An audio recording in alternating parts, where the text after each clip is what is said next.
I'm awake. I'm awake now. Hello, hello. I've decided to do something very stupid and record without a script, but you know what they say, YOLO. Anyway, so gaming just happened. So much gaming just happened. We are gaming. We're so back. I'm not sure if we've ever been as back as we currently are. Either way, it has been quite some time. Honestly, I'm just loving the fact that literally everyone is like super hyped up about something. Like, this is such a nice and refreshing feeling. It's very much giving E3. Love it, love it.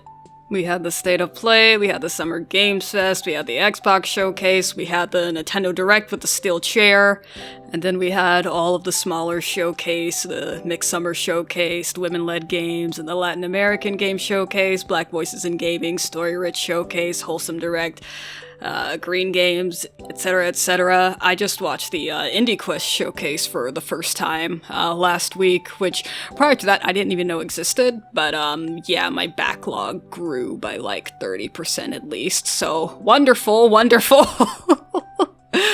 I don't know what I'm gonna do. Like, there are too many games and not enough years in my lifespan. I might have to, like, entrust my backlog to someone. But, I guess I'll just yap about some of the stuff I'm really excited for, which... There's... Oh my god. JRPG enjoyers, we won. We won. It's actually nuts. Like, I am a Square Enix girly, which is probably obvious. I don't know. But I just want you to know I cut out like a solid 8 seconds of silence because sometimes my brain just freezes. Anyway, Final Fantasy VII Revelation.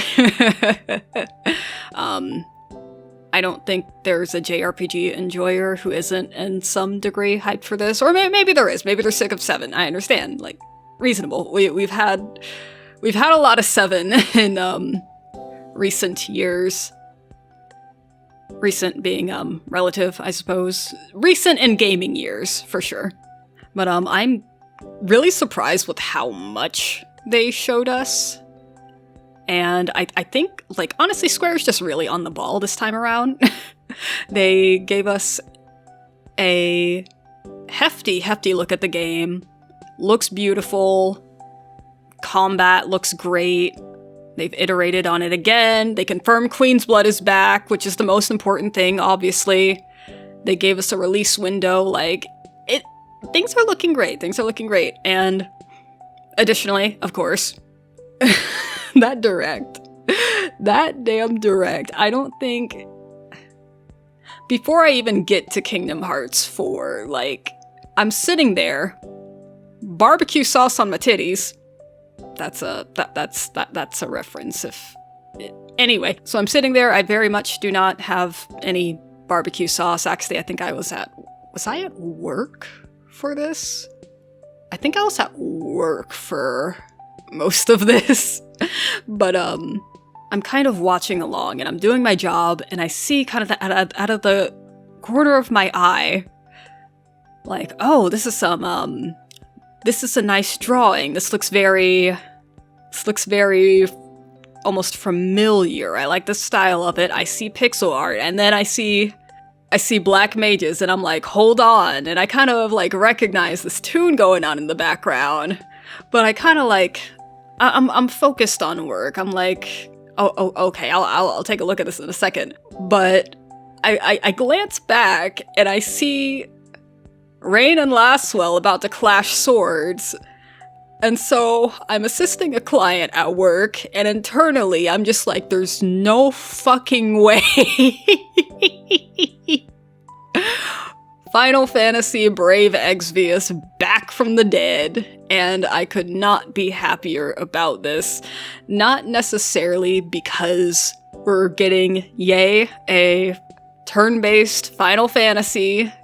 Like, of course I'm happy about that, sure, but like, I'm even more excited about the fact that they're basically Octopath Traveler zeroing this thing. Because the moment Octopath Traveler 0 had gotten announced, I was like, yes, this is what I've been wanting for mobile games in general, like some form of permanent version, a single-player version that delivers the story in a way people can enjoy for years and years to come, even if the original or the inspiration does EOS, which all mobile games eventually do.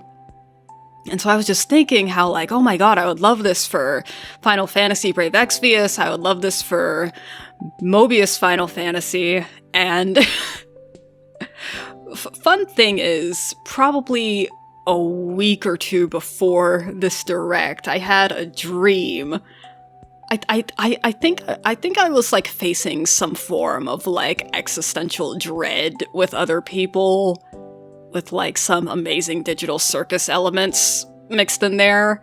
But at one point or another in that dream, I saw basically Square resurrecting the mobile gacha graveyard. And Brave Exvius was definitely there. So when I saw this announced, I was just like, I was flabbergasted in the best way. And so, you know, I'm sitting there like, I am quite happy. They gave us a glimpse of Fire Emblem, they showed us some Splatoon, we're getting a new Final Fantasy game. And then, of course, near the end of the showcase, Kingdom Hearts series is coming native to Switch 2. I think a lot of people had already predicted that, were expecting that. And then, beyond anyone's expectations, which it's so funny because stuff like this always leaks, it seems like. But just out of the blue, casually, Nintendo says, hey, you know that 4-year drought in Kingdom Hearts news? Would you like a trailer? Would you like a trailer with gameplay? Actual gameplay? Would you like a trailer with Volley and maybe Sigurd? And I see the Kingdom Hearts community absolutely losing their mind in all places, and it's beautiful to watch. It's like the first creators that I really watched consistently on YouTube are Kingdom Hearts creators. Like, it's so good to just kind of see everyone's faces, and we're still screaming at the same volume as we did 10 years ago. Like, it's bloody fantastic. Square Enix aside, I was also quite flabbergasted to see Persona show up at the Xbox showcase, of all things. Not quite as flabbergasted as Kingdom Hearts 4 at a Nintendo Direct. Jesus Christ. But a little surprised. I thought I would see it at one point or another, but I wasn't. My money wasn't on Xbox. But we got a Persona 4 trailer. And honestly, that's not a day one for me. I think Golden, as fine as it is, I just played Golden a couple years ago. I had a great time. I think it's lovely. I think it doesn't even need a remaster. Or remake, rather. But that said, the remake does look beautiful, and I hope it brings more people into getting to enjoy the best Persona game. Yeah, throw your tomatoes. But I was a little stunned to see that we went from a very small snippet that probably only got released because it leaked to this full-blown trailer and a release date, and that is like early next year. Like, that's coming up real soon. Wow. And after seeing that, I'm like, okay, well, you know, we're satisfied. There's no way we're getting Persona 6. I wasn't gonna expect Persona 6 either way, because I'm like, well, they're never gonna be done milking 5. And I'm sure they'll still keep milking 5 into Persona 6's lifetime, but point is, I was not expecting to see it here. I was not expecting to see Persona 6 anything this year. And yet, somehow,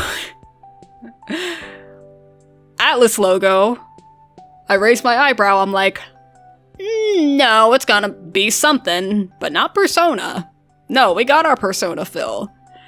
And I'm seeing these, like, this kind of imagery, and I'm like, you know, this is kind of like, this is more, I almost want to say it leans more into, like, closer to metaphor than to Persona. Like, I'm, like, thinking, like, maybe new IP or something. Or, like, something much older that I'm not aware of, because I really haven't played a lot of Atlus games in the grand scheme of things. But, it just...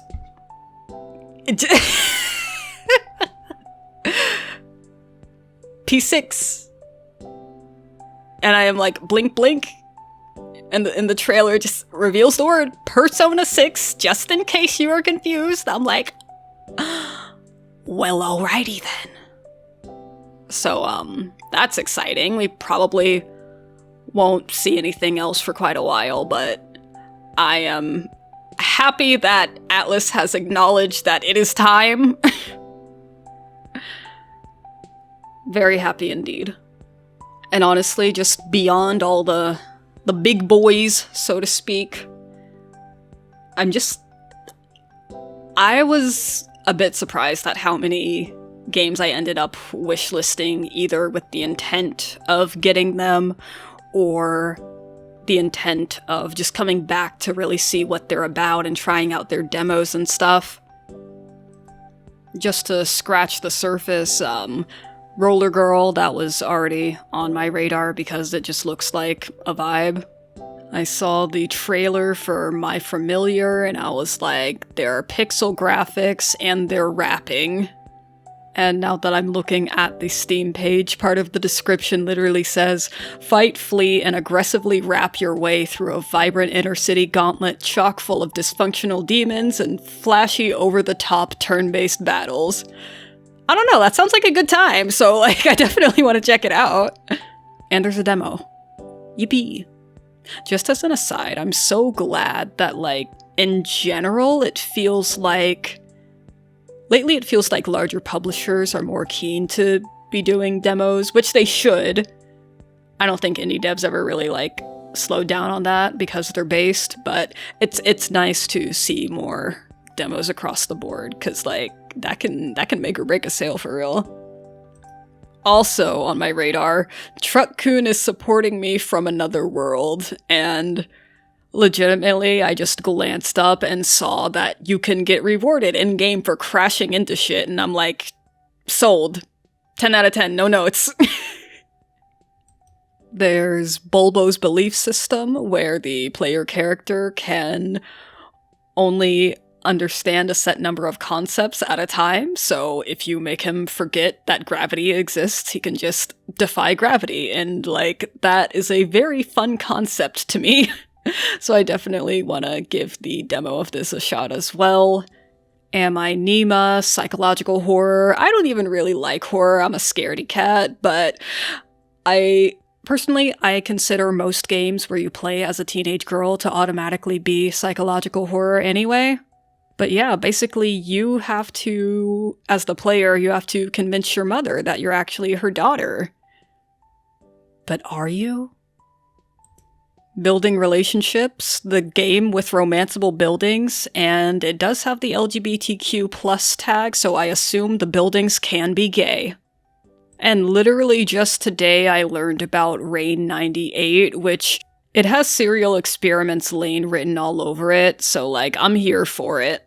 And there's a bunch of other stuff that I have my eye on, but it is just a good time for gaming. There's a lot to be excited about, and I think we really need that, considering that, reality.